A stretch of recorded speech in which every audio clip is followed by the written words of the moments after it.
আসসালামু আলাইকুম। আমরা কোর্ট কাছারিতে অনেককে দেখতে পাই যে তারা বিবাহ বিচ্ছেদের পরে আইনগত জটিলতায় পড়ে যায়। আসলে তারা আইনগত বিষয়টা না জানার কারণেই জটিলতায় পড়ে যায়। বিয়ের পরে সবাই চায় তাদের দাম্পত্য জীবনটা আসলে সুখকর হোক। যখন এই সুখকর বিষয়টা তাদের না হয় তখন তারা একটা কঠিন সিদ্ধান্ত নিয়ে নেয় বিবাহ বিচ্ছেদের মতো।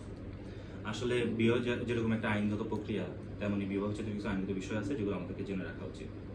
1961 সালের পারিবারিক মুসলিম আইন অনুযায়ী যখন কেউ তালাক দিতে চান, তিনি যাকে তালাক দিবেন তিনি যে এলাকায় বসবাস করেন ওই এলাকার স্থানীয় চেয়ারম্যান বা পৌর মেয়র বা সিটি কর্পোরেশনের মেয়র বরাবর উনি লিখিত নোটিশ প্রদান করবেন। এই নোটিশের একটি অনুলিপি তিনি যাকে তালাক দিচ্ছেন তার বরাবর প্রেরণ করবেন। এই তালাক প্রেরণের 90 দিন পরবর্তীতে তার তালাকটি কার্যকর হয়ে যাবে। চেয়ারম্যান বা মেয়র সাহেব সালিসি পরিষদ গঠন করতে পারেন তালাকের নোটিশ পাওয়ার পরবর্তীতে। যদি সালিসি পরিষদ গঠন নাও করেন তাহলেও তালাকটি কার্যকর হয়ে যাবে। এখানে একটা বিষয় জেনে রাখা উচিত, যদি আপনি আপনার স্ত্রীকে তালাক দেন, সেক্ষেত্রে আপনার স্ত্রী যদি দেনমোহর পরিশোধ না করেন তাহলে অবশ্যই আপনাকে দেনমোহর পরিশোধ করতে